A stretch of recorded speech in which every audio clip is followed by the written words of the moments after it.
जीवन से, अपने कार्य से, अपने सहवास से हम सबको अत्यंत प्रिय ऐसे माननीय मुकुंदराव जी पणशीकर, उनका गत शनिवार दिनांक 7 नवंबर को जो देवात्मा हुई, आज ही उनके अस्थियों को गंगार्पण हुआ नासिक में, और आज हम यहाँ पर सभी उनके सारे संस्मरण पुनः ताजा करने यहाँ पर एकत्रित हैं, उन्हें श्रद्धा सुमन अर्पित करने यहाँ पर एकत्रित आया है। आज के अपने इस कार्यक्रम में परम पूज्य सरसंघाचार्य जी भी उपस्थित है।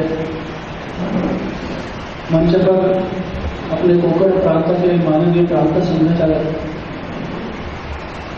डॉक्टर सतीश जी मोड़ और माननीय मुकुंदराव पणशीकर जी के भतीजे श्री सुबोध पणशीकर जी भी यहाँ पर उपस्थित है। मैं आरंभ में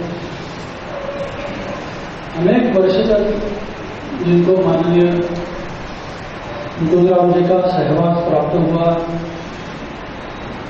एक साथ अनेक संकल्प किए, प्रत्यक्ष सत्य रूप उन्हें देने का सौभाग्य भी मिला,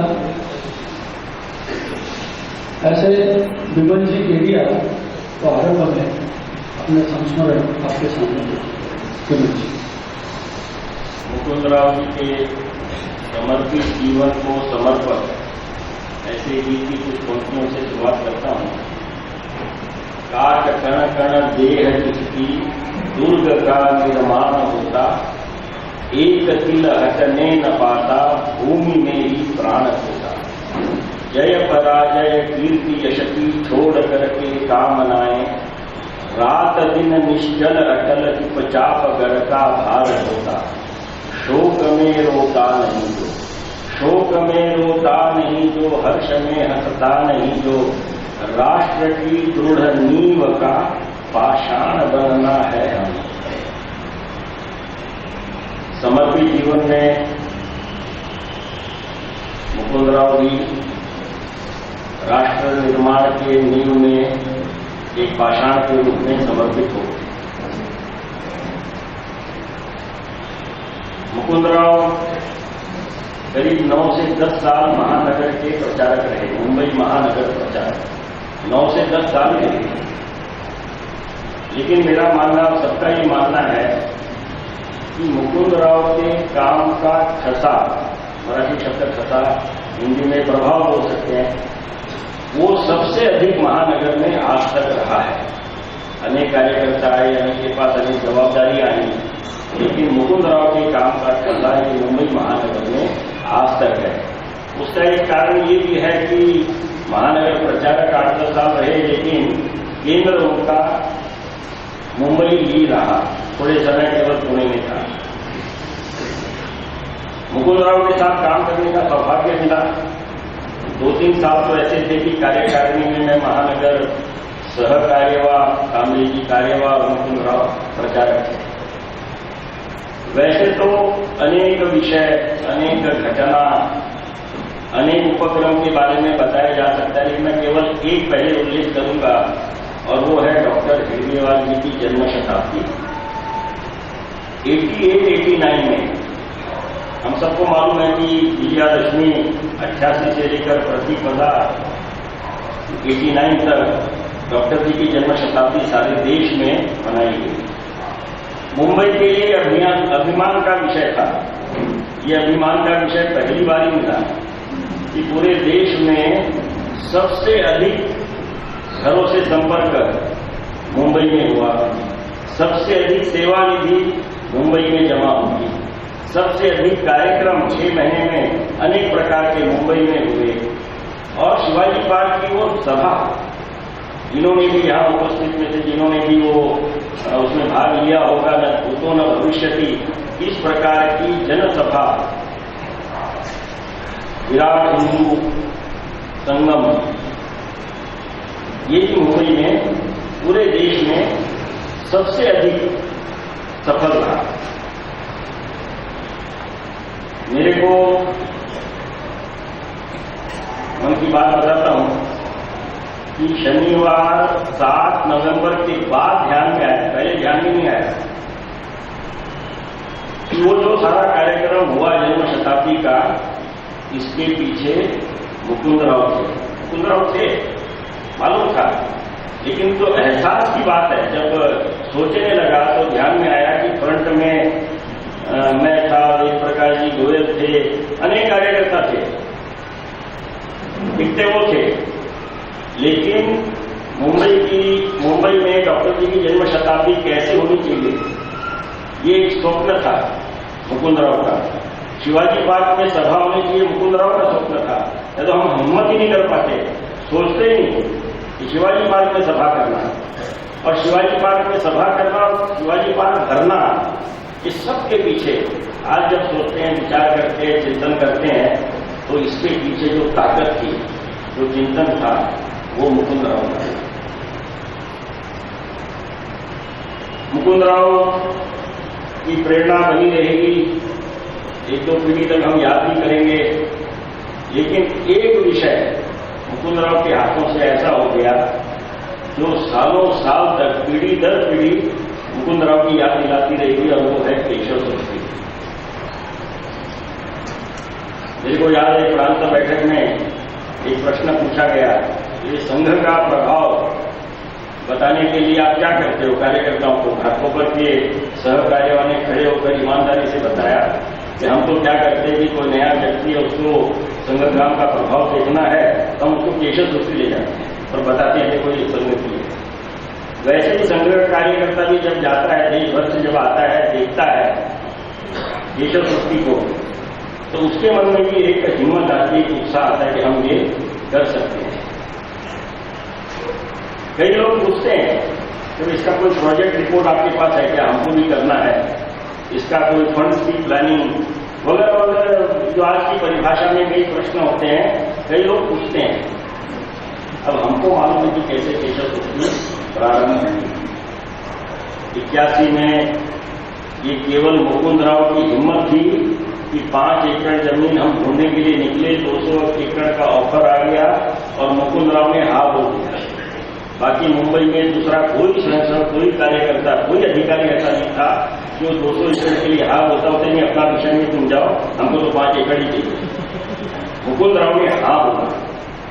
मुकुंदराव ने उसके लिए कार्यकर्ताओं की एक टीम खड़ी की। कार्यकर्ताओं की कमी रहती है, लेकिन अलग से कुछ नाम निकालकर, व्यक्तिगत ध्यान देकर उनकी एक टीम बनाई जो सातत्य से, उनको मालूम था समय लगेगा, तो ऐसी समझ से टीम बनाई। 12 लाख जो दक्षिणा होती थी मुंबई की, 15 लाख खर्चा था। ऐसे समय में इन्होंने सफेद हाथी पाला मुकुंदराव ने, जिसका केवल मेंटेनेंस का खर्चा ही जबरदस्त था। उनकी हिम्मत, और ये सब तो ठीक है। उस समय अपने अधिकारियों ने, स्वयंसेवकों ने संग्रहित में कोई गलत इसमें से नहीं, लेकिन खूब विरोध किया। वो जो अंतर विरोध है वो सबसे खराब रहता है। प्रचारक के करने के काम है क्या, यहाँ से ये संघ काम है क्या इससे शाखा बढ़ेगी क्या, वगैरह वगैरह वगैरह, इसमें ज्यादा जाता नहीं।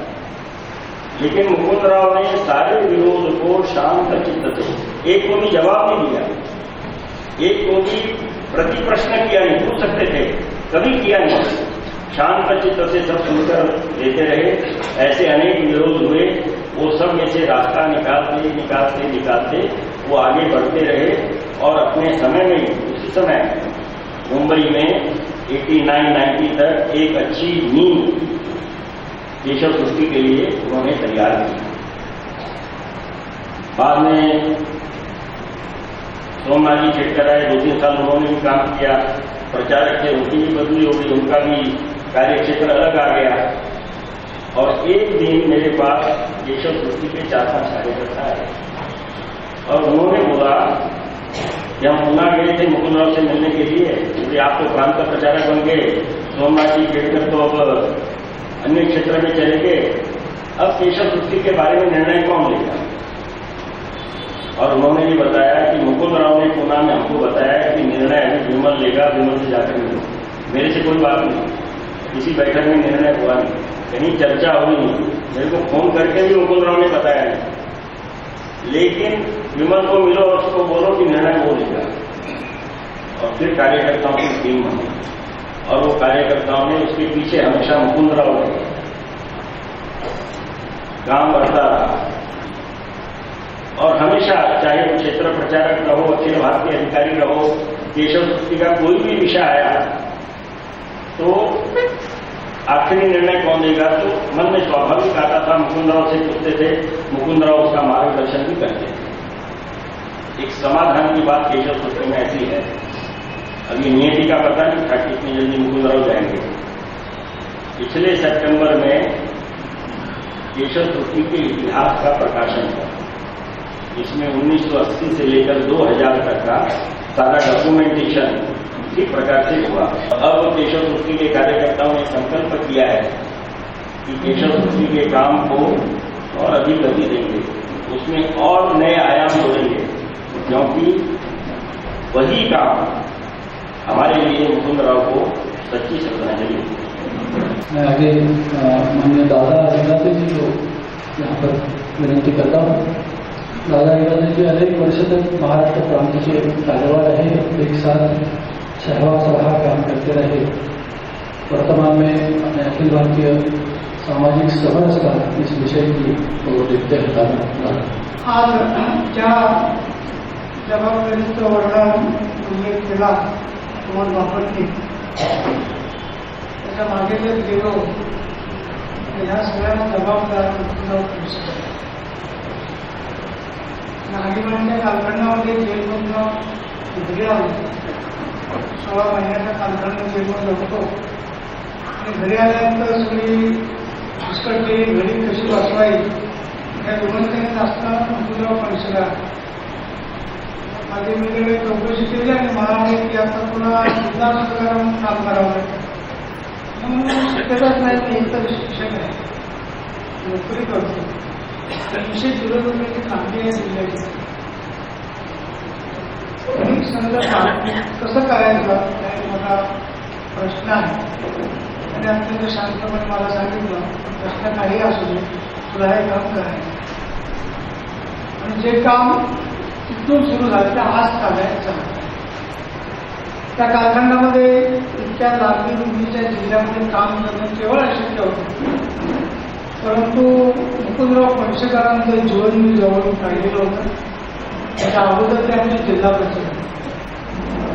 जिल्हा प्रचारक असताना सगळ्या गोष्टींचा उल्लेख करणं अशक्य असतं. जिल्ह्याची एक संपूर्ण घडी विस्कटली आणि हे कोण बसवणार पुन्हा या जिल्ह्याची घडी, म्हणून मुकुंदराव फणसकर जिल्ह्यामध्ये जिल्हा प्रचारक म्हणून अपार कष्ट झाले. तालुक्यामध्ये गेले, गावागावामध्ये गेले, जिथे जिथे प्रश्न उत्पन्न झाले त्या लोकांनी हात घातला आणि सगळ्यांचं समाधान करत रत्नागिरी जिल्ह्यामध्ये उत्तम प्रकारचं संघटन हे त्यांनी उघडले. तिथून मुकुंदरावांचा जो सहवास सुरू झाला किमान 40 वर्ष आम्ही एकत्र करतो. वेगवेगळ्या स्तरावर गेलं ते वेगवेगळ्या विभागात प्रचार होते, मी विभाग कार्यावर, ते प्रांत सहप्रचार झाले, प्रांत सहकार्यावर, ते प्रांत प्रचार होते, प्रांत कार्यावर, ते क्षेत्र प्रचार होते, क्षेत्र बोधी प्रमुख होते. आणि ते धर्मजागरणाचे अखिल भारतीय प्रमुख झाले, मी समरसता मंचाचा अखिल भारतीय प्रमुख झाले. पण हे श्रेय जे एका व्यक्तीला द्यायचं असेल म्हणजे मुक्तराव पंशीकरांना आहे. एखाद्या कार्यकर्त्याला कार्यप्रमुख करणं आणि त्यासाठी सर्व शक्ती आपली पाठीमागे लावणं, त्यांचं व्यक्तिमत्व अत्यंत भारदस्त, अत्यंत मितभाषी, परंतु जे बोलत असतात त्या प्रत्येक शब्दाला एक वजन असतं. खूप निर्णय महाराष्ट्राच्या अत्यंत गंभीर अवस्थेत आम्ही एकत्र केलेले आहे.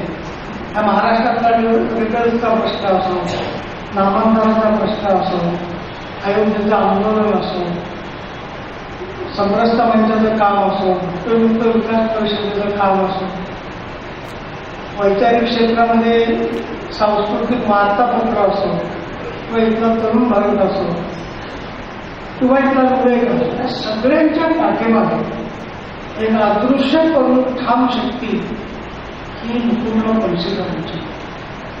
त्यांचं वैशिष्ट्य असं होतं की कोणत्याही गोष्टीचं ज्याला आपण होमवर्क म्हणतो ते विलक्षण ताकदीने करायचे आणि करायला लावायचे कार्य, आणि त्याच्यामध्ये सगळे बारकावे त्या बारकाव्याला प्रत्येक स्थानी जाऊन स्वतः त्या कार्यकर्त्याच्या पाठीमागे उभं राहून काम करून घ्यायचं. आपल्या महाराष्ट्राच्या थोडा गेल्या 40 वर्षाचा इतिहास आपण पाहिला तर महाराष्ट्रातल्या सामाजिक वातावरणामध्ये आमूलाग्र बदल संघ विचाराच्या आधारावर, समरसता मंचाच्या आधारावर, भट्टविमुक्त विकास परिषदेच्या आधारावर, स्त्री शक्तीच्या आधारावर, विविध स्तरावर जे महाराष्ट्रामध्ये आमूलाग्र बदल झाला ज्याचं वसंतराव केळकर दामोदर जाते आणि मुकुंदराव पंशीकर यांनाच त्याचं श्रेय झालं. मुकुंदरावांचे किती बारकावे छोट्या छोट्या गोष्टीमध्ये. भट्टविमुक्त विकास परिषदेचं काम सुरू झालं आणि प्रांत प्रचारक म्हणून त्यांनी आपल्या वर्षभराच्या रचनेमध्ये 10 दिवस भट्टविमुक्त विकास प्रदेशासाठी प्रवास अशी योजना तालुक्यामध्ये गेले, प्रकल्प पाहायला गेले, पूर्णवेळ कार्यकर्ते, त्यांची परिस्थिती, त्यांच्या अडचणी, प्रत्यक्ष त्या समाज घटकामध्ये असणारे प्रश्न, हे सगळे प्रश्न स्वतः प्रत्येक घरात जाऊन पाहिलेले आणि त्यामुळे त्याचे जे निर्णय झाले त्या निर्णयातून महाराष्ट्रामध्ये एक फार मोठं वातावरण आपण उत्पन्न करू शकलो. समरसता मंचाचं किंवा या सामाजिक विषयातलं त्याच्यामधलं चिंतन आणि प्रत्यक्ष कृतीच्या पाठीमागं पहाडासारखं उभं राहणं हे मुकुंदराव पंशीकरांनी. समरसता मंचाचं काम सुरू झालं, कसं करावं, काय करावं, कसा अप्रोच करावा, माणसाला कसं भेटावं अशी चर्चा आमची चालली होती. आणि त्यांना कळलं की वामनराव परब इथे काम करतात आणि त्यांनी एक समता परिषद चालू केली. त्यांनी समता परिषदेच्या कार्यकर्त्यांना बोलवलं, नवयुग कार्यालयात बोलवलं. नवयुग कार्यालयामध्ये, संघाच्या कार्यालयामध्ये लोकांच्या दृष्टीने दलित समाजाचे कार्यकर्ते, आपल्या दृष्टीने आपले स्वयंसेवक असणारे अशा कार्यकर्त्यांना बोलावलं. आजही वेळी मी हा विषय काढतो त्यांच्या अंगावर रोमांच वगैरे की मुकुंदरावाने तेवढं प्रेम तेवढाच स्नेह आम्ही आयुष्यात विसरू शकत नाही.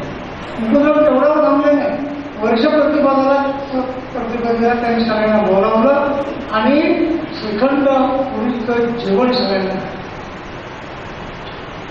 काही ठिकाणी नोकरी सोडावी म्हणून ते मी प्रयत्न करत होतो, त्याला पूर्ण साथ केली.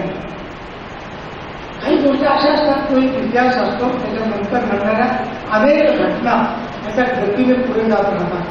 तो जे घडवून सांस्कृतिक वार्तापत्रासाठी निर्मिती ही करून त्याच्या पाठीमागं उभं राहणं.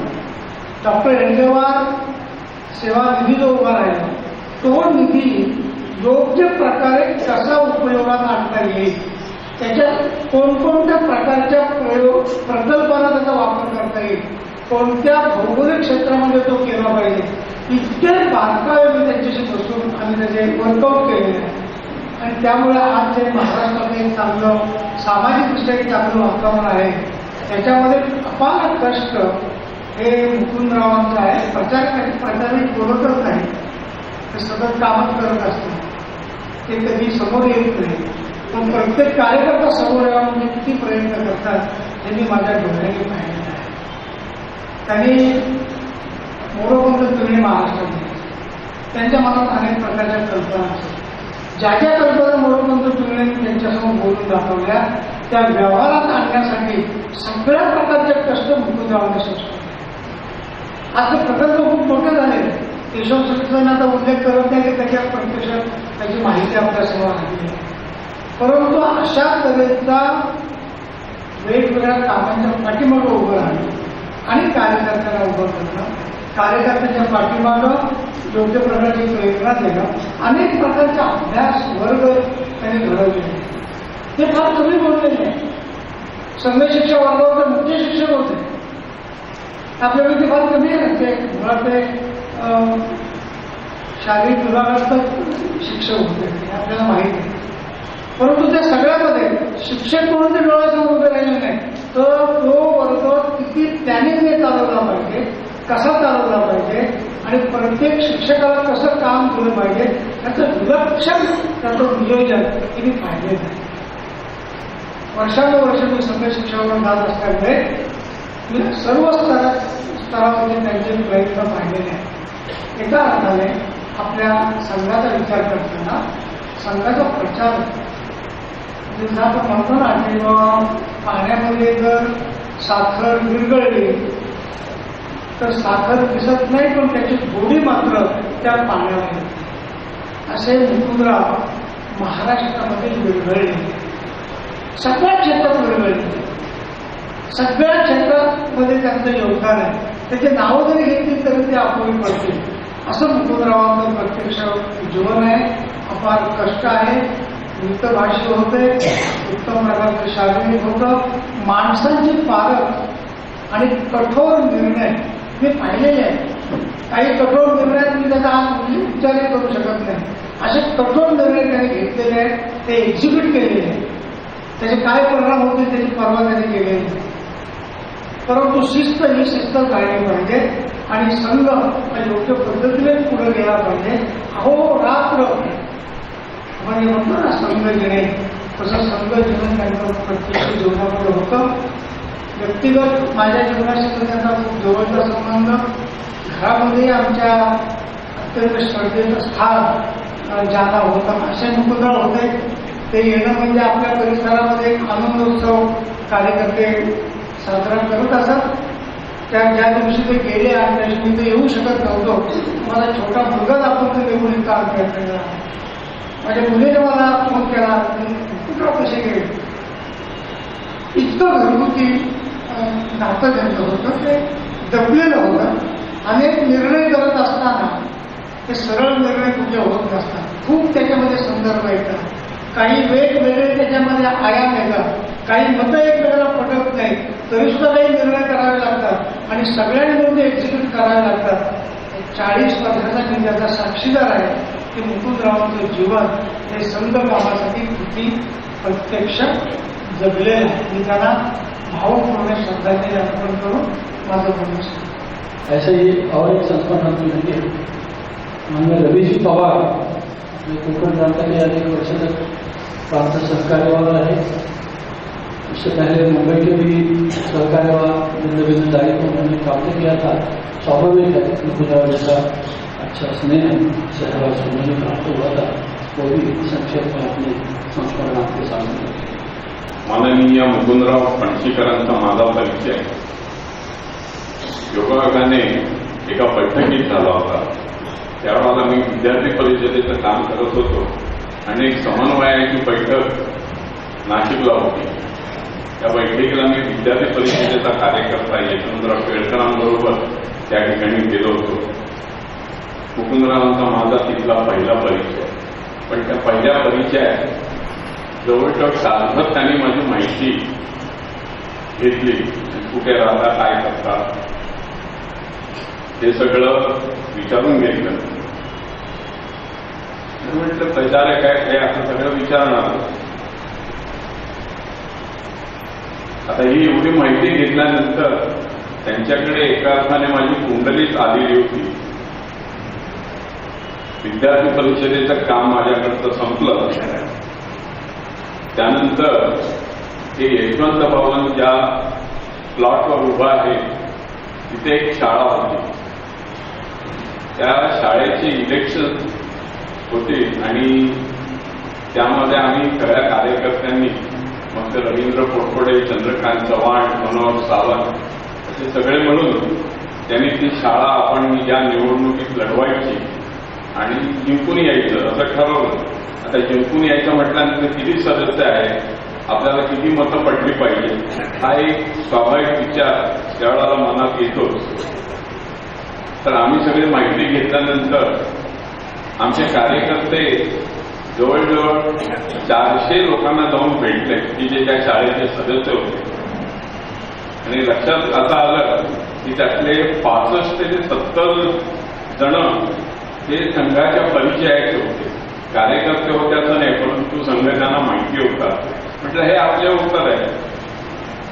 पण जर आपण नीट प्रयत्न केले नाही तेवढ्या उत्तराच्या आपल्याला ही शाळा ताब्यात घेता येणार नाही. सदस्य किती आहे, त्यावेळेला साधारणतः 400 जण या संस्थेचे सदस्य होते. तर ते 60-70 जण आमचे होते. म्हणजे एवढ्या भांडवलावर की आपल्याला ही निवडणूक जिंकता येणार नाही. आपण सदस्य करायला पाहिजे. आणि त्या जुन्या संस्थेच्या काही गैरकारभारामुळे सरकारने ती शाळा त्यांच्याकडनं काढून घेतली आणि सरकारने निवडणुका जाहीर केल्या. परंतु निवडणुका जाहीर केल्या त्यावेळेला त्यांनी ज्यांना कोणाला सदस्य व्हायचं असेल त्यांनी सदस्य व्हायला हरकत नाही ही सूट दिली. म्हटलं हे सगळ्यात चांगलं आहे. मी मुकुंदरावांना भेटलो, म्हटलं असं आहे आणि या शाळेच्या निवडणुका आहेत, एवढी संख्या आहे आणि आपल्याला 100 सदस्य करायला पाहिजे. ते केले तर कदाचित ही शाळा आपल्या ताब्यात येईल, हा प्लॉट आपल्या ताब्यात येईल. ते म्हणाले तुम्ही प्रयत्न सुरू करा. म्हटलं माझी एक अडचण आहे. त्यावेळेला मी फार तसं लोकांकडे पैसे मागायला फार घाबरत होते. परंतु ते म्हणाले तुम्ही काही चिंता करू नका. मी मुकुंदरावांना म्हटलं तुम्ही मला 10,000 रुपये उसने द्या, मी तुम्हाला ते 2 महिन्यामध्ये परत करेन. कशाला पाहिजेत म्हणाले. म्हटलं ही मेंबरशिप जी आहे ती मेंबरशिप मला घडवून आणायची आहे आणि आता घरोघर जाऊन एवढे सगळे सदस्य इतक्या कमी वेळात करणं हे कठीण आहे. तर तुम्ही 10,000 दिला तर 100 सदस्य आमचेच कार्यकर्ते आम्ही या ठिकाणी करू. मग त्याच्यामध्ये चव्हाण कामाला लागले. मुकुंदरावांनी सांगितल्याप्रमाणे सगळं ती मेंबरशिप वगैरे हा विषय लक्षात घेतला आणि ते 100 सदस्य झाले. म्हणजे आता आमचे 160 सदस्य झाले. हा विचार झाला आणि निवडणुका जाहीर झाल्या. त्यावेळेला महाराष्ट्राचे मुख्यमंत्री वसंतदादा पाटील होते. त्यांचे मेहुणे हे या जागेतल्या त्या शाळेची निवडणूक लढवत होते आमच्या बरोबर, मामा फाळके. म्हटलं आपल्याला फार मोठ्या लोकांना टक्कर द्यायची आहे. नाही पण आता म्हटलं आपण पडलोय तर त्याच्यात उतरायचं आणि कामाला सुरुवात केली. आमचे सदस्य त्या शाळेमध्ये होते 170 जण आमची संख्या झाली आणि निवडणूक जाहीर झाली. निवडणूक जाहीर झाल्यानंतर पहिल्या तासात 1.5 तासातच आमचे जवळजवळ सगळे मतदार मतदानासाठी येऊन गेले. म्हणजे आम्हाला खात्री झाली आमचेही एवढे मतदार आहेत. परंतु मामा फाळके हे तसे मुरलेले कार्यकर्ते होते. राष्ट्रीय मिल मजदूर संघाचं काम त्यांच्याकडे होतं. ते आजूबाजूच्या सगळ्या मिलमध्ये त्यांनी निरोप पाठवून बोगस मतदार हे त्यांनी मागून घेतले आणि एकदम 200 लोक मतदान करायला इकडे आले. आता आमचे कार्यकर्ते घरोघर जाऊन आलेले होते त्यामुळे कोण कसं आहे काय आहे सगळ्यांना माहिती होतं आणि हे बोगस मतदार हे आमच्या लक्षात आलं होतं. त्याबरोबर आम्ही ज्यावेळेला ते एक जण यायला लागले तर 10 जणांना आम्ही हे बोगस आहे हे सिद्ध केलं. कारण दुसरी माणसं त्या ठिकाणी उपस्थित होती. म्हटलं हे बोगस मतदार आहे यांना तुम्ही पकडून ठेवा आणि पोलिसांनी त्या सगळ्यांना पकडून त्या हॉलमध्येच ठेवलं. इथनं जायचं नाही. 11ची वेळ, अर्धा तासाचा लंच टाइम त्यामध्ये ते आलेले होते.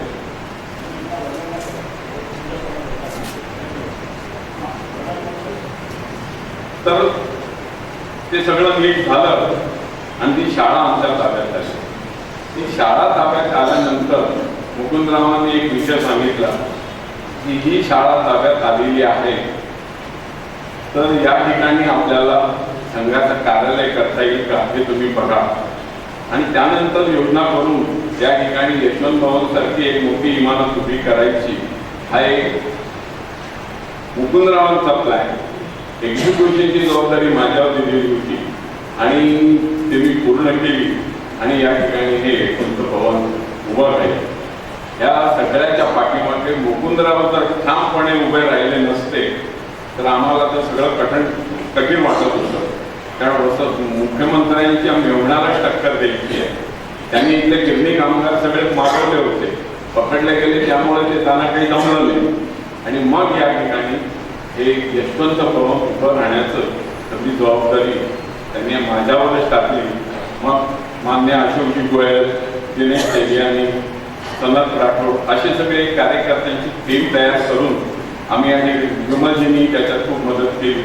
एक निधी संकलनाचं काम केलं. 5-6 कोटी रुपये जमा झाले. त्यातून ही इमारत उभी राहिली. ती केवळ एक इमारत उभी राहिली असं नाही.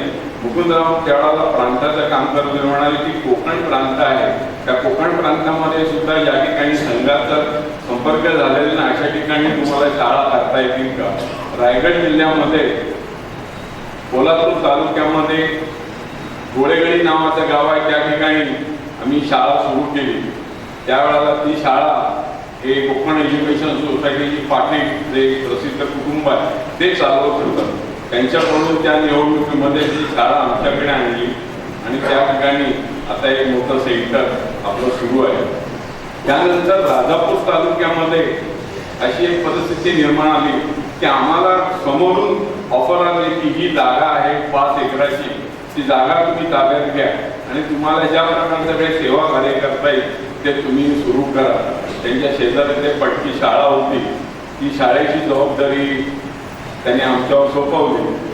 आम्ही मुकुंदरावांना म्हटलं की एवढं सगळं 5 एकराची जमीन करायचं काय, शाळेला एवढी जमीन लागत नाही, जेव्हा तुम्ही घेऊन ते ठेवा. आणि त्यानंतर ती जागा ताब्यात घेतल्यानंतर ती शाळा ताब्यात घेतल्यानंतर त्या ठिकाणी जवळजवळ 1000 झाडांचं प्लॅन्टेशन केलंय आणि त्यातून येणाऱ्या उत्पन्नातून त्या शाळेचा खर्चही हा निघू शकतो. आणि याच्या पाठीमागे मुकुंदरावांची दीर्घदृष्टी होती. मुकुंदरावांनी हे काम केल्यानंतर समरसता मंचाचं काम म्हणून त्यावेळेला नामदेव खसाळ, शांताराम नांदगावकर अशी अनेक दलित समाजातली साहित्यिक मंडळी, एक प्राध्यापक होते बँडर राहणार ते, ह्या सगळ्यांशी संपर्क करण्याची योजना मुकुंदरावांनी करून दिली आणि ते सगळेजण आपल्या पुण्याच्या परिषदेला त्या ठिकाणी हजर होते. म्हणजे मुकुंदरावांचं सगळ्या गोष्टींवर बारकाईने निरीक्षण असायचं, त्यांची माहिती प्रचंड असायची आणि त्याचा उपयोग होऊन महाराष्ट्रभर हे कोकण प्रांतामध्ये अगदी राजापूर, कोल्हापूर या ठिकाणी या शाळा उभ्या राहिल्या आणि तिथल्या समाजाशी संपर्क निर्माण केला. ही सगळी दृष्टी त्यांना होती आणि ते कार्यकर्त्यांच्या पाठीमागे उभे राहिले की त्या कार्यकर्त्याला कसली चिंता राहते. हे सगळं क्रेडिट मुकुंदरावांचं आहे.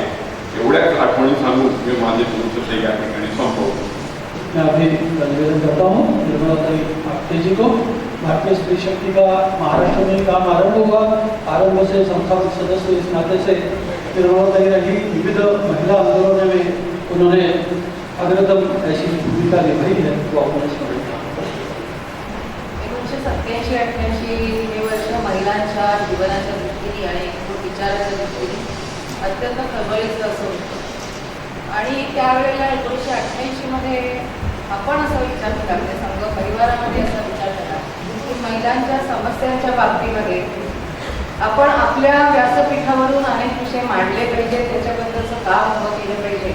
आणि तत्कालीन सरकार्यवाह जे होते शेषाद्री माननीय शेषाद्रीजी, त्यांच्या मार्गदर्शनाखाली भारतीय स्त्रीशक्तीची स्थापना झाली. त्यानंतर लगेच 89 डॉक्टरांच्या जन्मशताब्दीचं वर्ष होतं आणि त्यामुळे मला असं वाटलं की आपण मुंबईमध्ये एक मोठं संमेलन स्त्रियांच्या समस्या आपल्या व्यासपीठावर मांडण्यासाठी म्हणून आपण आयोजित केलं पाहिजे. त्या सगळ्यामध्ये जसे वसंतराव तांबे त्यावेळेला मला वाटतं महानगर कार्यवाह असतील आणि मुकुंदराव महानगर प्रचारक होते, त्या दोघांची खूप साथ आणि खूप मार्गदर्शन आम्हाला सगळ्यांना लाभलं. आणि संपूर्ण दिवसाचा जवळजवळ 3-3.5 हजार महिला त्याच्यामध्ये एकत्रित झालेल्या होत्या. असा एक पहिला मुंबईमधला महिलांच्या समस्यांबद्दलचा आपल्या व्यासपीठावरून झालेला असा तो कार्यक्रम होता. त्यातूनच मग मुंबईमध्ये महिला समन्वयाची सुरुवात झाली. आम्ही प्रमुख कार्यकर्त्या पुन्हा भेटत राहिलो आणि मग त्याचाच विस्तार महाराष्ट्र प्रांतामध्ये झाला. मगाशी जसं दादाजी यांनी सांगितलं की या सगळ्याबाबतची संवेदनशीलता दामोदर दाते यांच्याकडे तर होतीच, पण मुकुंदरावची होती. दामोदर खूप बोलायचं, सांगायचे, मार्गदर्शन करायचे. मुकुंदराव मितभाषी, त्याच्यामुळे ते खूप कमी बोलायचे, पण तरी सुद्धा सातत्याने त्यांचा पाठपुरावा आमच्या या सगळ्या कामामध्ये होता. याचं काम हळूहळू पुढे वाढत गेलं आणि असं वाटलं की आपण शहरी भागामध्ये बऱ्याच जणी काम करतो, पण ग्रामीण भागामध्ये महिलांची स्थिती काय, स्टेटस रिपोर्ट महिलांचा सरकारने प्रकाशित केला, पण आपल्या माध्यमातून आपण ग्रामीण महिलांच्या पर्यंत पोहोचू शकतोय का, याच्यासाठी एक मोठं सर्वेक्षण करावं प्रांत स्तरावरचं. आणि ते अर्थात मुकुंदरावांच्या पाठिंब्याशिवाय होण्यासारखं नव्हतं. आणि 94 साली आपण ते जवळजवळ 6-8 महिने गावोगावी फिरून तिथल्या कार्यकर्त्यांनी हे सर्वेक्षण केलं आणि त्याचं एक प्रतीक म्हणून 2 दिवसाची महिला चेतना परिषद पुण्यामध्ये झाली. कल्पना होती की 2,500 महिला येतील, पण प्रत्यक्षात 4,000 महिला महाराष्ट्र प्रांतातून त्या व्यासपीठावर आल्या आणि पुन्हा एकदा शेषाद्रींच्या हस्ते त्याचा समारोप झालेला होता. टप्प्याटप्प्याने काम वाढत होतं, म्हणजे महिलांचं आपापल्या क्षेत्रामध्ये पण सहभाग वाढला पाहिजे, त्यांचा स्तर वाढला पाहिजे आणि त्यांच्या म्हणजे महिलांच्या समस्यांना सुद्धा त्या त्या क्षेत्रामध्ये मान्यता मिळाली पाहिजे, त्याच्याबद्दलचा त्या त्या क्षेत्रामध्ये विचार झाला पाहिजे, असा तो सगळा प्रयास चाललेला होता. त्यातलेच पैसे थोडेसे उरले होते पहिल्या चेतना परिषदेमध्ये, साधारण 1 लाख रुपये पैसे उरले होते, कारण पैशांची उभारणी त्या काळामध्ये केलेली होती. आणि आता त्या पैशांचं करायचं काय असा विचार चाललेला होता, कारण सगळ्या वेगळ्या वेगळ्या क्षेत्रात काम करणार आहे, त्यामुळे वापरायचे कुठे पैसे असा विचार झाला. तेव्हा मुकुंदरावांनी असं सुचवलं की तुमच्या सगळ्यांच्या मनामध्ये जे आहे की या संदर्भामधलं आपलं अध्ययन झालं पाहिजे, आपली प्रकाशनं निघाली पाहिजे आणि महिला समस्यांच्या बद्दल विचार करणारं म्हणून दृष्टी स्त्री अध्ययन प्रबोधन केंद्र म्हणून त्याची स्थापना 1995 साली झाली. काम वाढतच होतं, मुकुंदराव वेळोवेळी भेटत असत आणि हळूहळू त्यांची कार्यक्षेत्र पण बदलत गेली.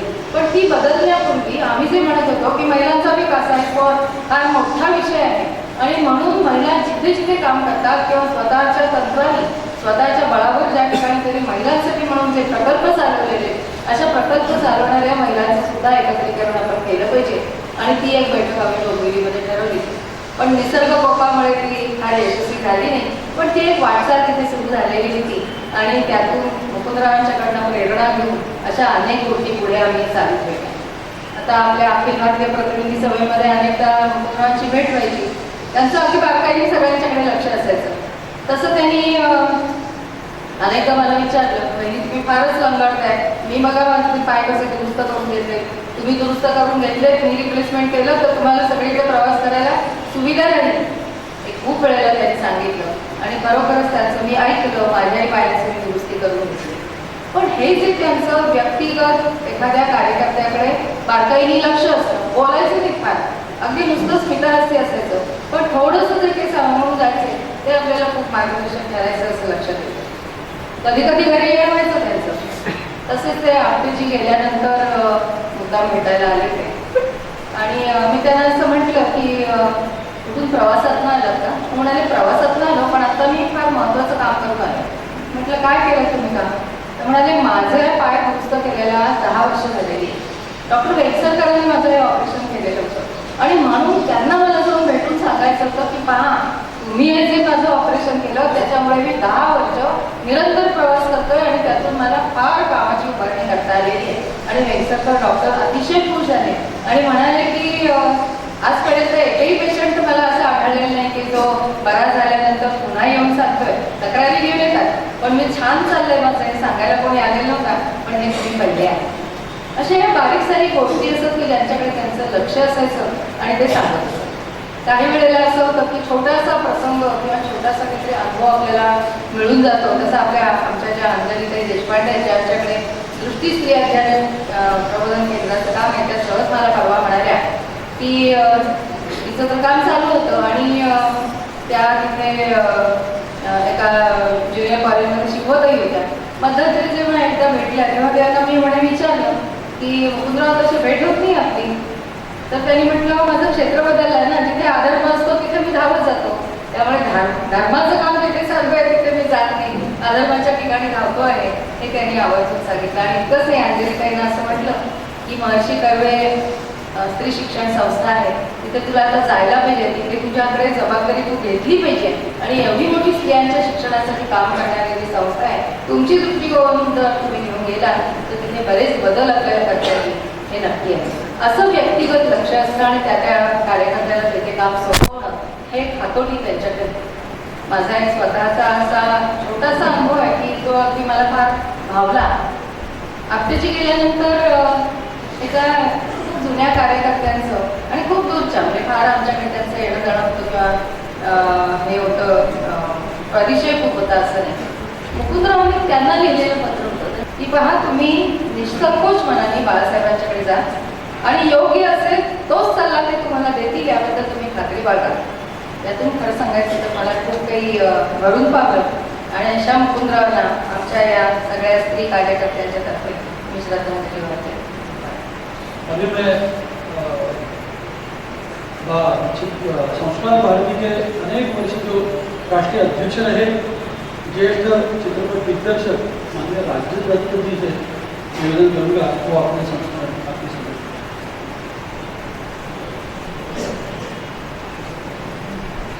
सत्तावर आठवून साजरा गोष्ट असते. मुकुंदरावांचा परिचय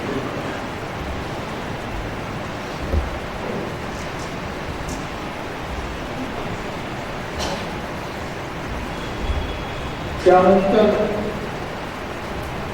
त्यांच्याकडे खबर येते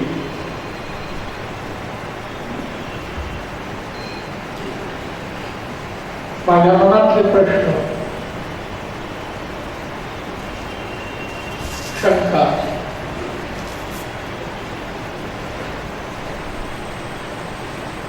या मी त्यांच्याकडे फार मोकळेपणाने बोलत असे.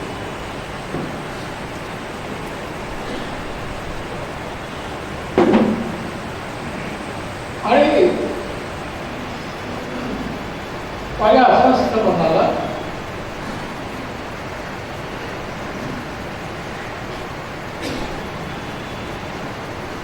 दिशा दाखवण्याचं, प्रेरणा देण्याचं ते साध्या बोलण्यातून ते व्यक्त करतात.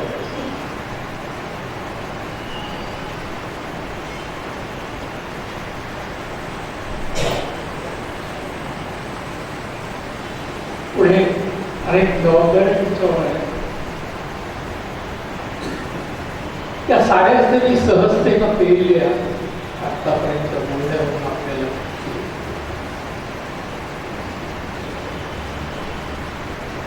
विवेक त्यावर पुस्तकही काढायलाच हवं.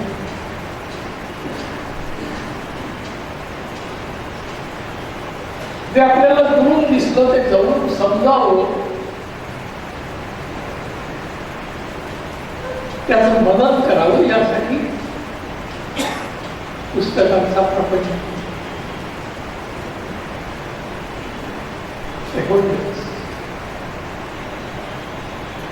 आज आपण श्रद्धांजलीचा कार्यक्रमात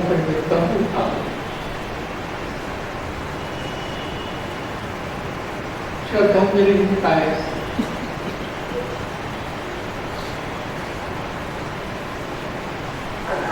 आपण येऊन गेलो, स्मरण केलं, नमस्कार केला.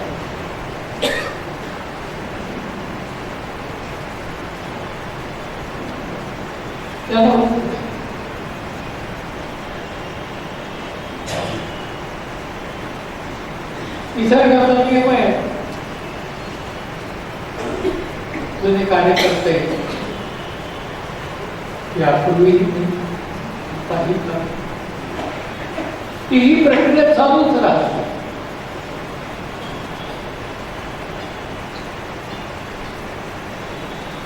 पण आपण प्रत्येक श्रद्धांजलीला शब्द सुमर वाहण्यापेक्षा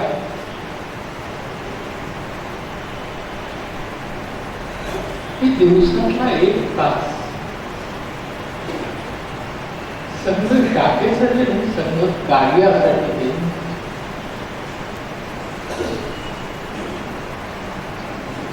आठवड्यातले सुट्टीच्या दिवशी असं काही जर मनाशी ठरवण्याचा आपण प्रयत्न केला तर ती खरी श्रद्धांजली. आपल्याला सर्वांना कल्पना आहे त्यांनी ज्या पद्धतीनं काम केलं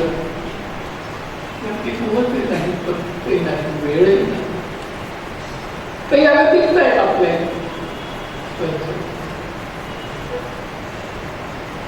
पण तरीही त्यावर थोडीशी मात करून आपण हा विचार कसा करायचा याचा त्यांनी ठरवावा.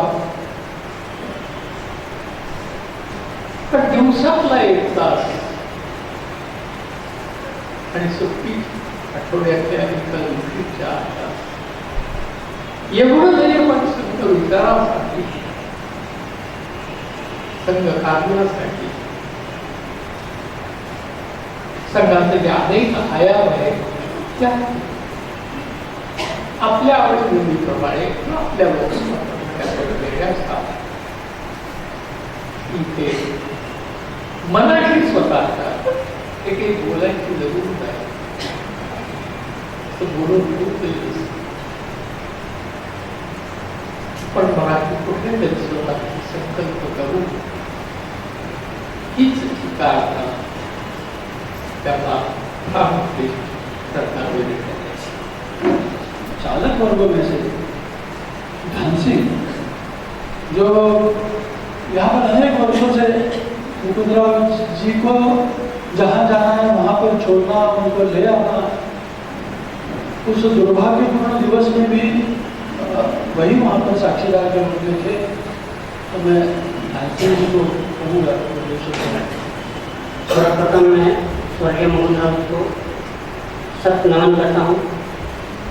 सन 2000 साल से मैं उनके सानिध्य में रहा हूँ और अनेक जगह महाराष्ट्र कोंकण प्रांत वो क्षेत्र पर तरह थे, तो पूरा कोंकण, गोवा, बाई रोड उनके साथ में यात्रा करते, गाड़ी से यात्रा करते थे वो. तो उनका उनकी विशेषता ये थी कि वो जहाँ भी जाना है एक फिक्स टाइम पे निकलना, ये टाइम तय कर दिया तो उसमें निकलना ही निकलना है. और जहाँ उनको जाना है उनका ये था कि इतना भरोसा रहता था कि ये इतने घंटे में मेरे को वहाँ पहुँचाएंगे ही पहुँचाएंगे. तो सामने उन्होंने चाहे वो कहीं बैठक हो या चाहे किसी से मिलना उनका टाइम रह गया, मैं वो आपको इतने टाइम में वहाँ मिलूंगा, चाहे वो नासिक जाना हो, चाहे रत्नागिरी साइड जाना हो, चाहे पुणे जाना हो. तो उनका एक खासियत थी. और जहाँ भी जाएंगे सर्वप्रथम उनका ये रहता था कि हाँ आपको कोई दिक्कत तो नहीं है तो उसकी व्यवस्था करेगा, अगर कोई दिक्कत है तो बताओ.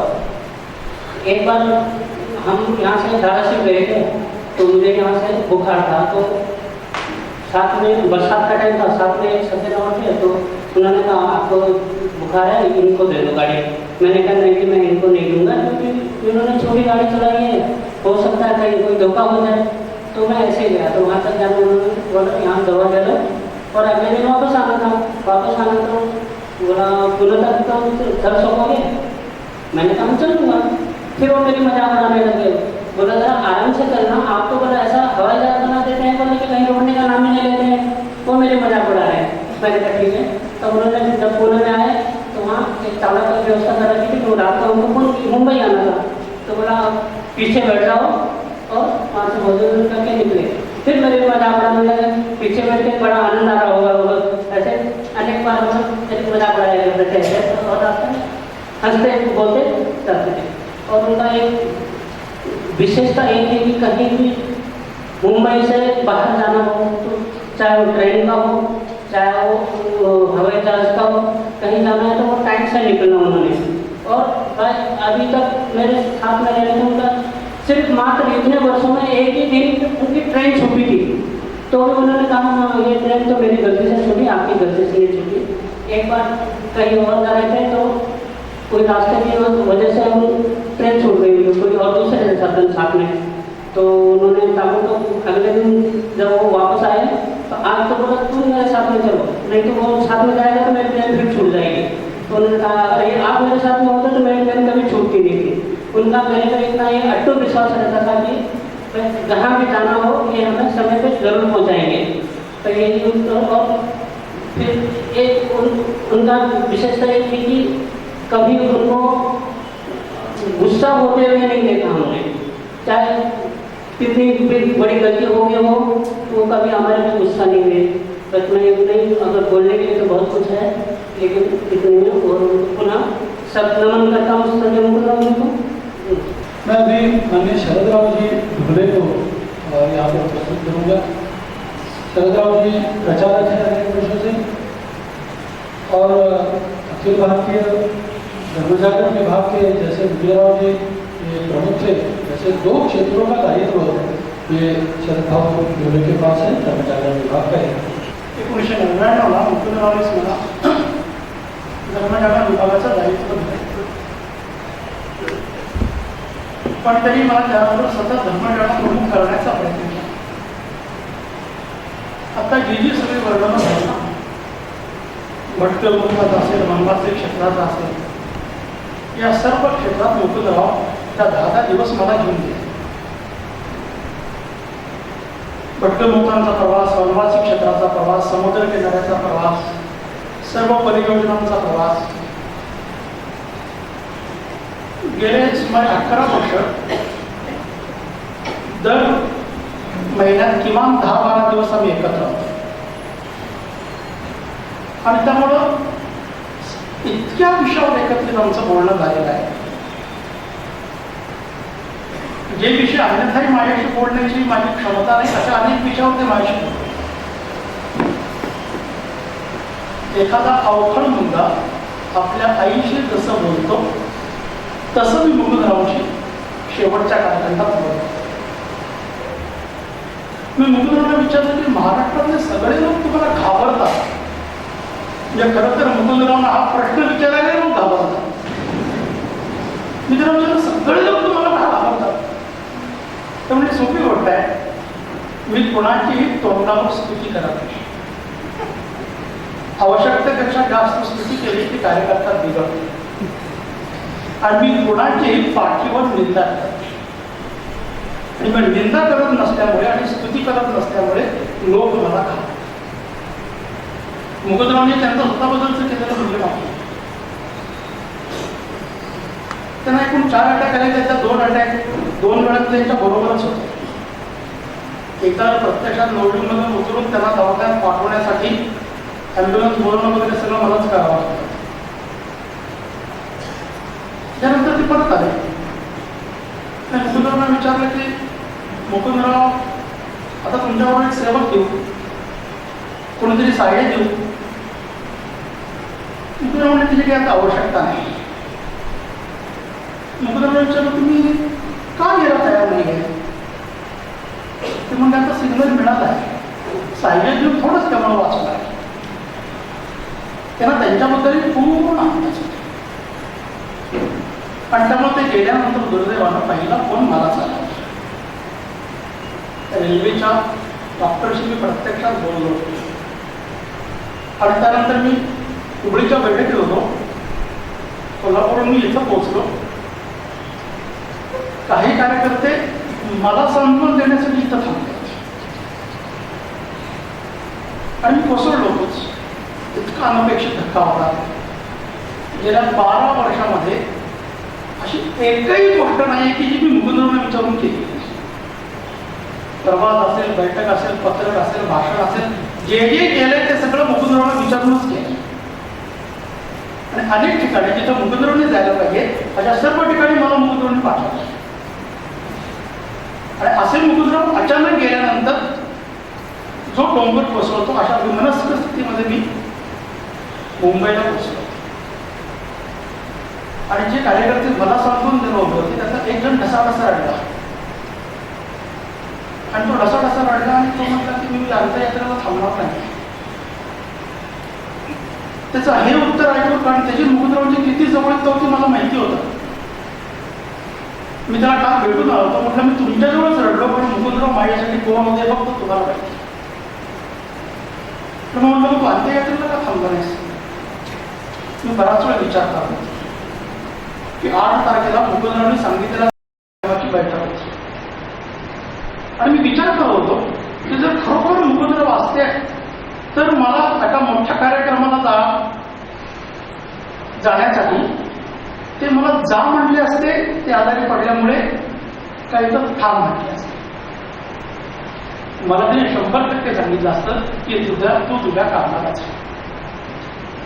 आणि त्यामुळे मुकुंदरावांची अंत्ययात्रा सोडूनही मी मुकुंदरावांना श्रद्धांजली वाहण्यासाठी त्या कार्यक्रमात असं त्यांना सांगितलं. आणि मी सांगितलं. मी बराच वेळ प्रमोदजीला सांगितलं की मला आज बोलायला लावू नका, मी बोलू नाही शकतो. पण ते पण विनंती करत होते की तूच बोल. गेल्या 12 वर्ष त्यांच्या जवळ तू राहिलेलं नाही. आणि मी पण अनुभव घेतो. अनेक जण मलाच सांगतो त्यांची पुतणी आली आहे. आमच्या दोघांची, आमच्या सगळ्यांची भेटी फोनवरच व्हायच्या.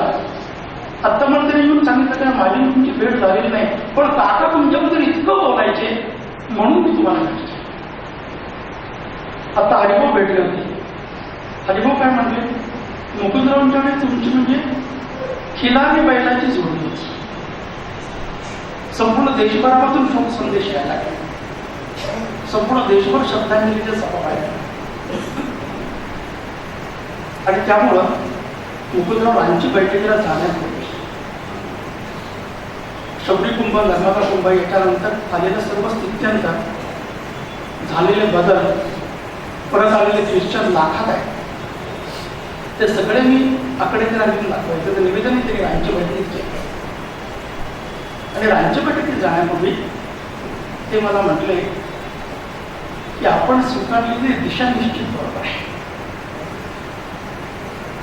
त्यांनी स्वीकारलेली जी दिशा आहे त्या दिशेवर चालणं एवढंच आपल्या आहे, त्यापेक्षा जास्त काय. आज के इस श्रद्धांजलि सभा में माननीय मुकुंदराव जी के कौटुंबिक सदस्यों में से कुछ लोग यहाँ पर उपस्थित हैं. उनमें से उनका भतीजा, ज्येष्ठ बंधु का बेटा श्रीधर बंशीकर, जो नित्य बंगलुरु में निवास करते हैं,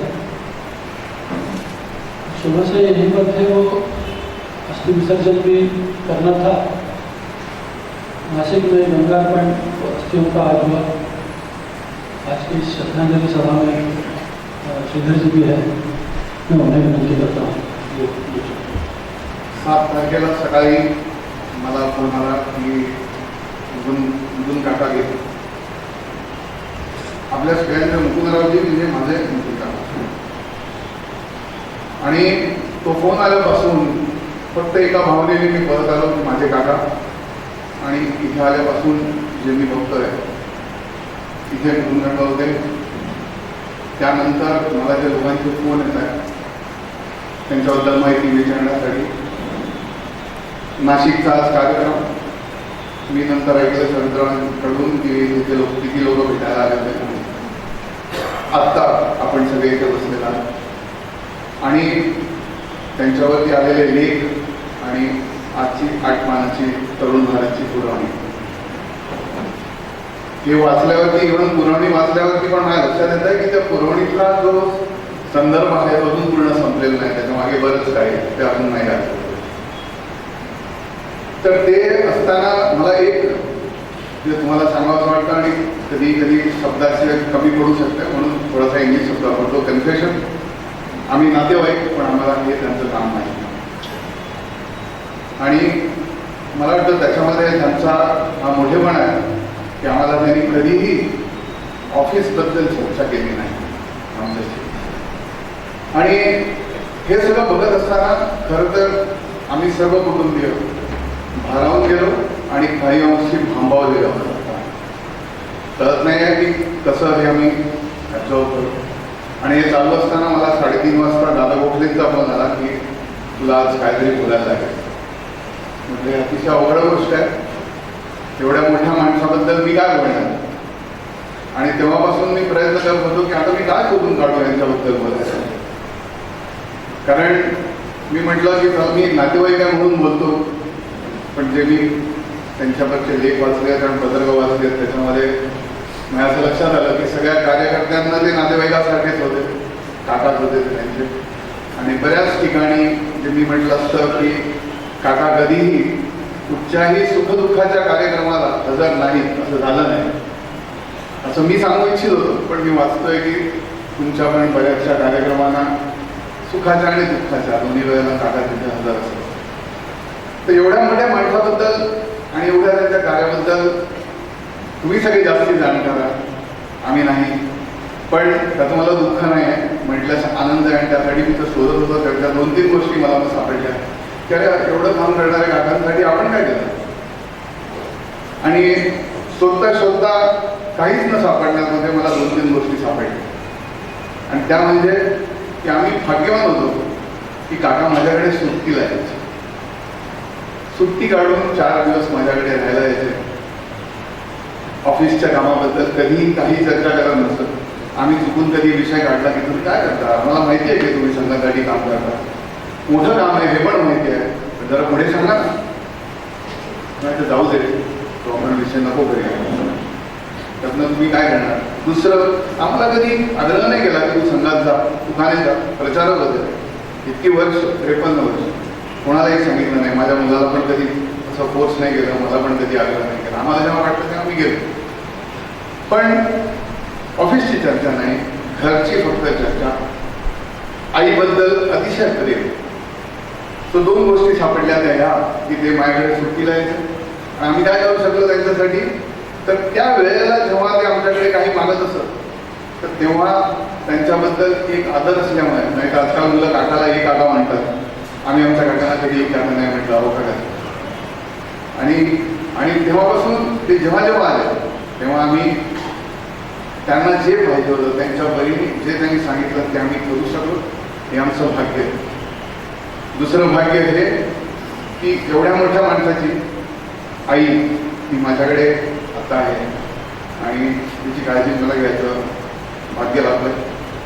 आणि ते मी करतो. आणि काकांसाठी म्हणून श्रद्धांजली ती म्हणजे आईची काळजी घ्यायची आहे. आणि दुसरं, काकांनी हे जेवढं मोठं काम करून ठेवलेलं आहे त्या कामामध्ये आम्हाला काय करता येईल ते सुद्धा आम्हाला आता विचार करता येत नाही आहे. तर आम्ही खरोखर थांबवलेलं, पण निश्चित काहीतरी प्रयत्न करायचा आणि त्यानुसार आमच्याकडून, आमच्या कुटुंबियांकडून जी काय श्रद्धांजली वाहता येईल, काम करता येईल ते करायची इच्छा आहे. धन्यवाद. आज के इस श्रद्धांजलि सभा के अनुरक्षण में अपने महाराष्ट्र के महामहिम राज्यपाल जी, उन्होंने उनका संदेश यहाँ पर भेजा है. संदेश का मैं वाचन करूँगा, तत्पश्चात वैयक्तिक गीत होगा, परम पूजनीय सरसंघचालक जी उनके श्रद्धासुमन अर्पित करेंगे. C.H. Vidyasagar Rao, governor of Maharashtra. Message. I was deeply saddened to know about the demise of senior Pracharak of Rashtriya Swayamsevak Sangh and head of the Akhil Bharatiya Dharma Jagaran, Shri Mukundrao Panishikar, on 7th November 2015. The late Shri Mukundrao was instrumental in strengthening and expanding the organization in various parts of the country. He was known for his qualities of head and heart. He served the organization till his last breath and set an example of an ideal Pracharaka through his selfless work. While paying my respects to the memory of late Shri Khudirao Pranshikar, I do hope that the nation building work undertaken by him will be carried forward with dedication and commitment. C.H. Vidyasagar Rao. राष्ट्रास्तवचे झिजले कण कण तेच खरोखर विजयी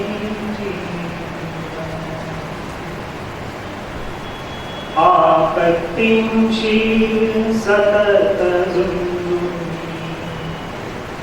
निंदेचे शर प्रखर सोसून जनजननीचे पूजन करुणी निज प्राणांचे करुणी निरांजन तेच खरोखर विजयी हिंदू भूमीचे कुणी कंठमणी असती परीचे पैंजण होती तिच्या यशाची गाता गाणी निशिदिन बदती ऋण झुण ऋण झुण तेच खरोखर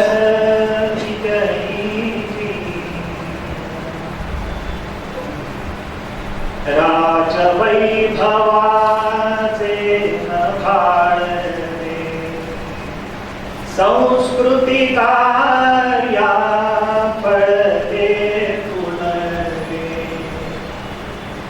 सत्ता मदिरा त्यजुनी सजले करण्या सेवा गंगा तेच खरोखर विजयी राष्ट्रास्तवचे झिजले कण कण तेच खरोखर विजयी तेच खरोखर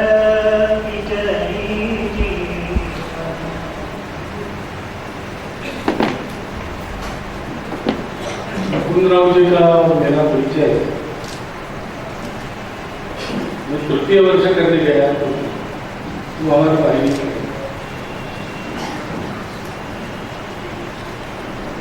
1966 की बात है। संघ कार्य के व्यापक विस्तार को अभी समय था। इमरजेंसी के बाद सब अंगों से संघ के स्वयंसेवकों की क्रियाकलाप शुरू हुई, उसको भी समय। उस समय हमारी वाहिनी से उन्होंने एक संचलन गीत करवाया, स्पर्धा की।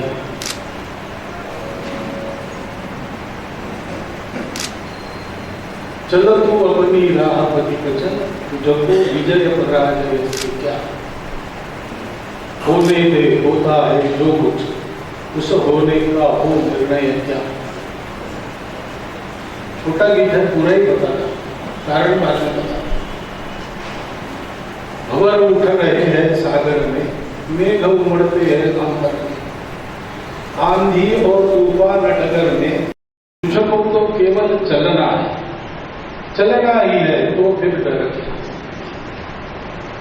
अरे थक गया क्यों, चलता चल, उठ संघर्षों से बढ़ता चल, जीवन विषम पंथ चलता चल, खड़ा हिमालय हो यदि आगे, चढ़ू या लौटू यह संशय क्या, तुझको विजय पराजय से। पूरा गीत मैं इसलिए आपको सुना चुका हूं कि अब जब मुकुंदराव का स्मरण करने का दुर्धर प्रसंग अपने सामने है तो मुझे उनके वाहिनी प्रमुखत्व में घंटा विजय की गीत ही याद आता है। जितना उनका जीवन हमारे सामने है उसमें तो हमने यही देखा है।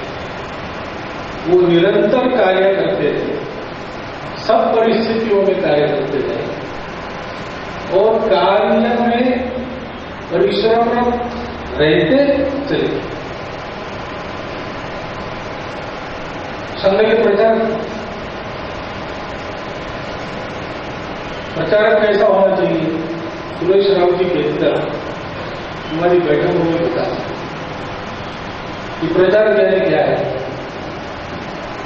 तो चिंतक, योजक, संगठक, प्रेरक, कार्य।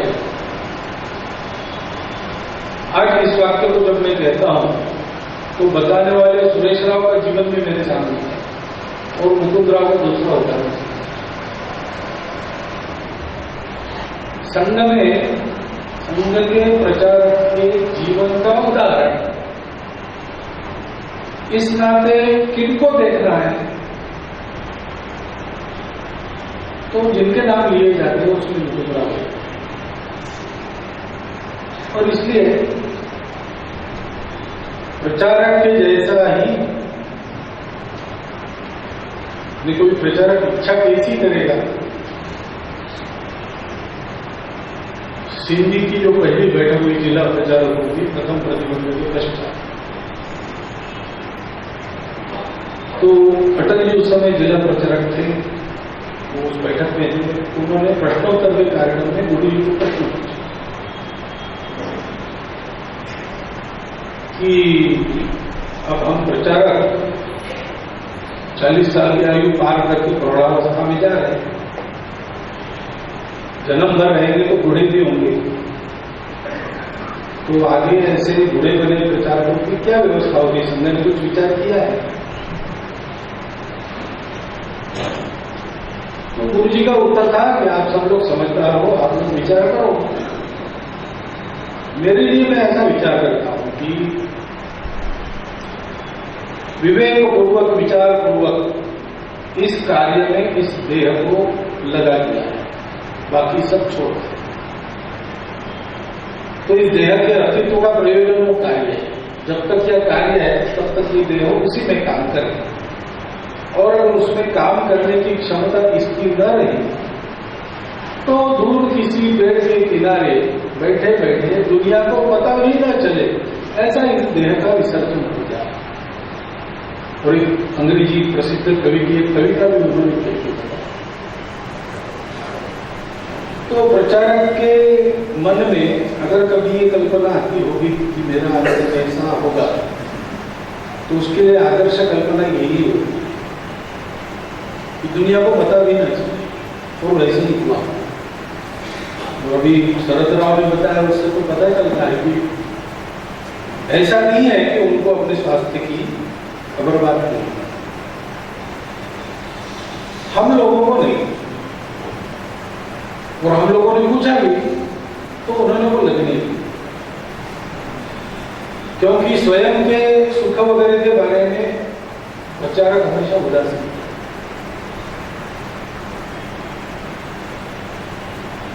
ऐसा ही उनका स्वभाव था, स्वयं की चिंता करते थे, स्वयं के बारे में बोलते भी थे। तो हम सबको ऐसा एक तरह से गाफिल रखकर चुपचाप वो अंतर्धान हो। जीवन का आदर्श हमारे सामने रखकर गए, उनके कर्तृत्व की बात सबने बोली है, उसमें और जोड़ने के लिए मेरे पास कुछ नहीं। वो अगर और रहते तो शायद और कुछ जोड़ पाते, लेकिन एक कसौटी होती है किसी भी कार्य के कार्यकर्ताओं के कर्तृत्व कि शून्य से कार्य को खड़ा करना और यशस्वी बना करना, या आगे चल के वो यशस्वी बने ऐसी उसकी दिशा बना करना। धर्म जागरण का एक कार्य मुकुंदराव के हाथ में ऐसा है, चल रहा पहले से, लेकिन प्रयोग चल रहे। क्या करना कैसे। आज भी मुकुंद राव जी के हाथ में आया, जैसा उनका स्वभाव था, कार्य हाथ में आते ही उन्होंने बहुत व्यापक अध्ययन किया। इसके पहले जिन 2-4 लोगों ने इस कार्य को बढ़ाया था, उनके प्रयोगों का अध्ययन किया, कुछ सोचा, वो प्रयोग किए, हिम्मत से किए।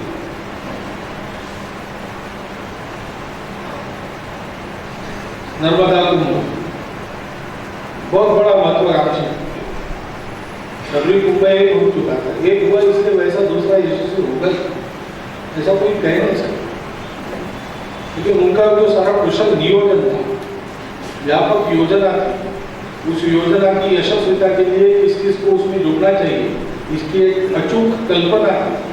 तो सारी बातें उस पूरे आयोजन में और संपूर्ण सफल परिणाम सहित सब बातों में सफलता उस कार्यक्रम से अनेक प्रयोग करके अब धर्म जागरण का काम इस दिशा में चलना चाहिए, इससे वो उद्देश्य प्राप्त होगा। इतना एक निष्कर्ष पक्का करके हो गए।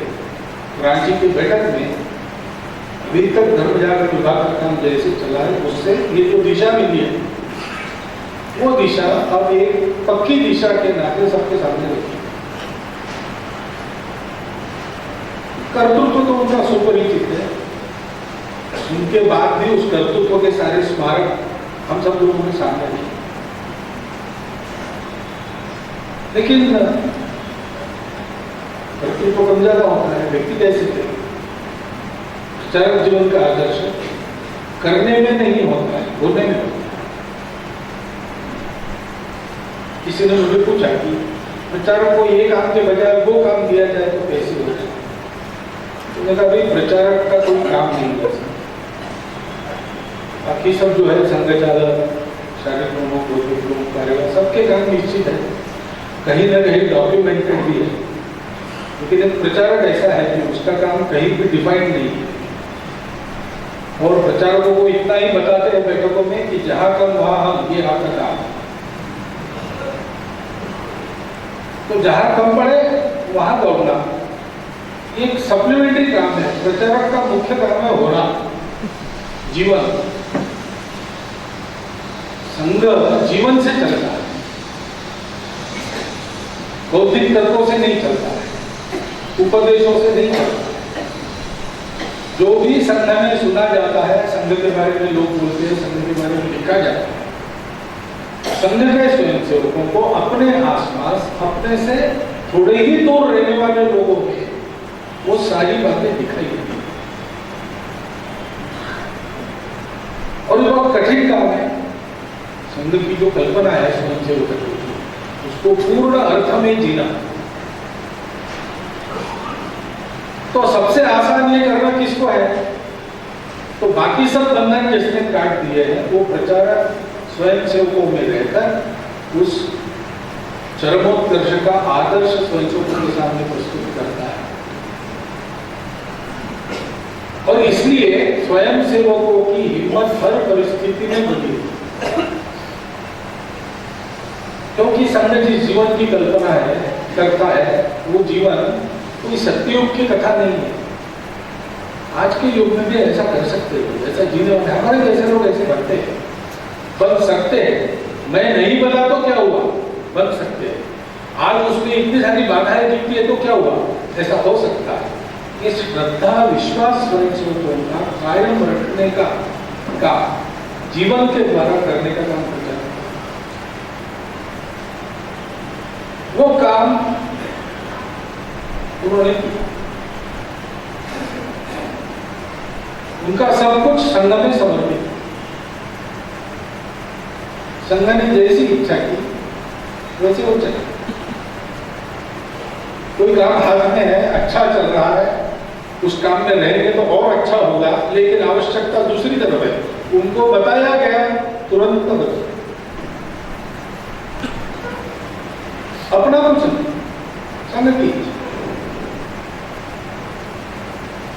संघ की इच्छा है अमुक काम ऐसा होना चाहिए, उसके लिए कठोर निर्णय करना। कठोर निर्णय करते समय निर्णय को करने वाला जो होता है, उसको अपने तरफ बुराई लेनी पड़ती है। लोगों के लिए बुरा भी बनना पड़ सकता है, कोई आदमी जिसको अच्छा रहना वो बुरा बनना क्यों चाहेगा? लेकिन मैं अच्छा बन रहा हूं कि मैं बुरा बन रहा हूं, इसकी चिंता भी संघ के संघ कार्य के लिए आवश्यक है। बुरा बनकर भी वही हिम्मत कर सकता है कठोर रहने से, ये हिम्मत होती है। नियोजन की कुशलता, कठोर परिश्रम,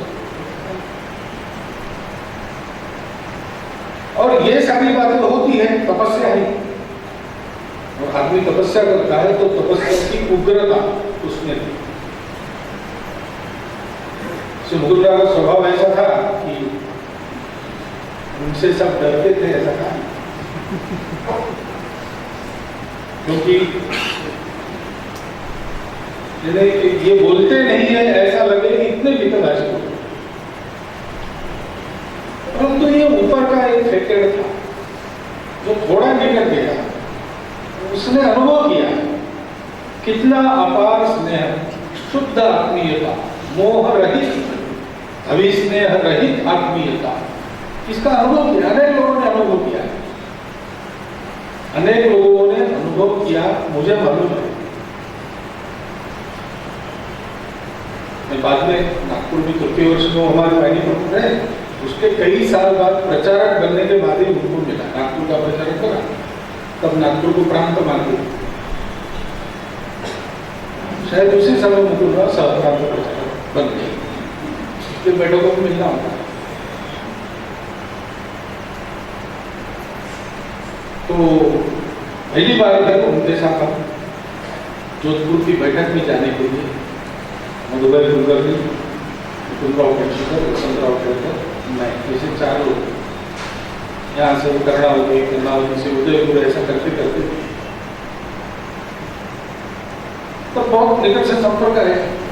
उसके पहले दूर से ही संपर्क था, इसलिए मन में डर और कुछ नहीं था। और मैं भी प्रांत प्रचारक था, वो भी प्रांत प्रचारक थे, इसलिए संकोच भी नहीं थे। तो उनके स्वभाव में कितनी मुक्तता है, कितनी विनोद प्रिय है, सारी बातें मैंने की। फिर क्षेत्र में कभी कभी बुलाते थे प्रांत प्रचारकों, वर्गों में जाना पड़ता था, प्रवास में जाना पड़ता था।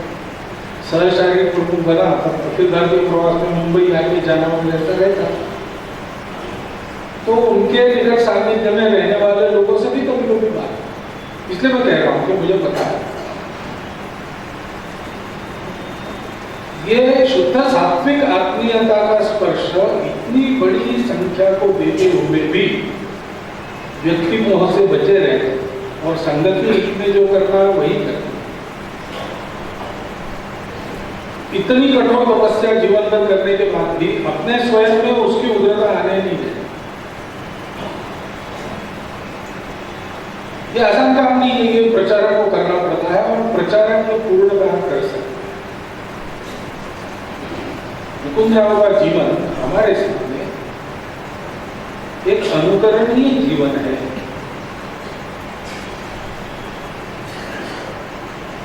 उस जीवन की परंपरा, जैसे हम सोच रहे हैं कि उन्होंने जो कार्य शुरू किए वो भी चलने चाहिए, वैसे उस जीवन की परंपरा भी चलती है। और ये गुण प्रचारक बहुत अच्छी तरह अपने जीवन में ला सकता है, बाकी लोग ला नहीं सकते ऐसा नहीं। लेकिन कठिनाई कम से कम प्रचारक होती है, क्योंकि उसका बाकी कुछ नहीं, केवल सकता है। वो भी सबके लिए अनुकरण है। तो इसलिए ऐसा राजा दत्त जी ने कहा कि अब ये नियति का धर्म है, लोग आते जाते हैं, अपने हाथ में नहीं। अपने हाथ में रहता तो हम डॉक्टर साहब भी को भी क्यों जाने थे, हम किसी को नहीं जानते, परंतु अपने हाथ में नहीं। पीढ़ी दर पीढ़ी चलने वाला कार्य है, एक पीढ़ी जाएगी दूसरी पीढ़ी आएगी, कार्य पूरा होते तक एक क्रम चलता है। लेकिन ये पार्थिव जाता है, ऐसा कहते अपने परिवार में अस्थि विसर्जन हुआ, पंच महाभूतों की बनी हुई जो देह है उससे उनका संबंध टूट गया, और इस देह का जिससे संबंध था उससे भी संबंध टूट गया। वो नहीं तोड़े के बात अलग है। फिर वो पिंडदान वगैरह रक्तस्पर्श वगैरह होता है, उस समय फिर जो वासनात्मक देह होता है, भाव भावना के जीवन में चलते रहते हैं, उसका जो आवरण रहता है वो उस दिन दूर। तो जाने वाली बातें नहीं जाए, परंतु जिस एक ध्येय को अपना जीवन कार्य, जीवित कार्य मानकर भगवान ने इस सृष्टि में हमारे लिए निश्चित की हुई भूमिका मानकर पूरा सब कुछ समर्पित उसने कर दिया। वो समर्पण की भावना तो चलती हुई नहीं उनका। डॉक्टर साहब के बारे में जैसा कहते हैं, डॉक्टर साहब गए, लेकिन डॉक्टर साहब है संघ के रूप में डॉक्टर साहब जी। तो संघ के रूप में यानी संघ नाम का एक संगठन चल रहा है, उसका दिखने वाला रूप है, लेकिन संघ नाम की एक भावना है, एक वृत्ति है, एक मानसिकता है, एक स्वभाव है, एक जीवन है, उसकी परंपरा चल रही है। बीज से वृक्ष हो गया, तो दिखने के लिए तो बीज मिट्टी में मिल गया, लेकिन बीज है हर फल में, और पहले था उससे कई गुना अधिक। ये जब होता है तब उन नए बीजों में से बीज, जो एक बीज जिसने इस वृक्ष को सरसाया, वो बीज होता है। ऐसे मुकुंदराव का जीवन, उस जीवन के पदचिन्हों को ध्यान में रखकर, अपनी मिली देश काल परिस्थिति में उसकी दिशा ध्यान में रखकर हमको भी चलना है, इतना संकल्प आज हम लेंगे तो वो मुकुंदराव जी को सच्ची और उनको प्रिय लगने वाली श्रद्धांजलि होगी। और किसी बात से वो उतने प्रसन्न नहीं होंगे जितना अगर उनको पता चला कि मेरे से जो संपर्क में आए हुए लोग थे, सबके मन में ऐसा विचार आया। जब मुकुंदराव गए, लेकिन मुकुंदराव ने जिस जीवन को शुरुआत किया है, जिस जीवन का पाठ यहाँ पर दिया है, उस जीवन की दिशा में हम भी अपने कदम बढ़ाए, वो सबसे ज्यादा प्रसन्न। ऐसी प्रसन्नता उनको देने की शक्ति भगवान हमको दे, और ऐसे तपस्वी जीवन को उत्तम गति तो मिलती है। बस उनके एक कृतज्ञता का निवेदन और सबकी तरफ से करना, ये औपचारिक कर्तव्य अपना होता है, उतना एक कर्तव्य आपके सामने इन शब्दों के द्वारा मैं कर चुका हूँ। उनकी आत्मा को सद्गति मिले, ये प्रार्थना केवल हमको करनी है, वो तो उनके अपने तप से उन्होंने पा ली, परंतु हमारे लिए एक कर्तव्य उपस्थित है। वही भगवान जो उनको सद्गति देगा, वही भगवान हमको धैर्य भी प्रदान करे, इतनी प्रार्थना सबके सामने रखता हूँ और अपनी चाश।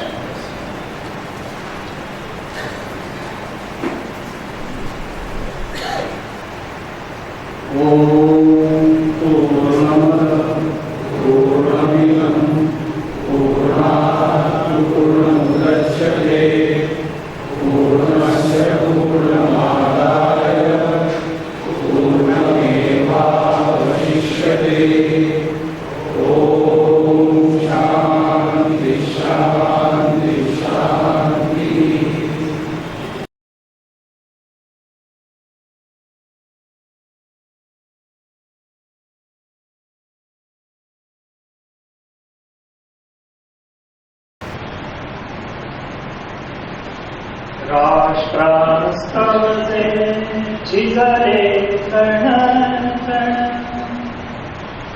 ते सखरो खर विजयी आपत्तींची सतत झुंझुणी, निंदेचे शर प्रखर सोसू, जनजननीचे पूजन करुणी, निज प्राणांचे करुणी निरांजन, ते सखरो खर विजयी हिंदू भूमीचे कुणी कंठमणी, हसती परीचे पैंजण होती तिच्या यशाची गाता गाणी निशिदिन बदलती ऋण झुण तेच खरोखर विजयी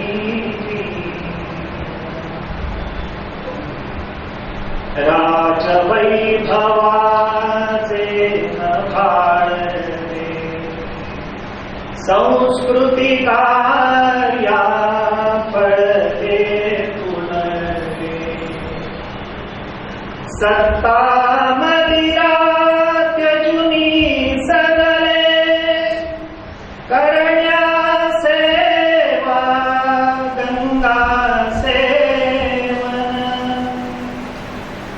तेच खरोखर विजयी राष्ट्रास्तवचे झिजले कण कण तेच खरोखर विजयी तेच खरोखर विजयी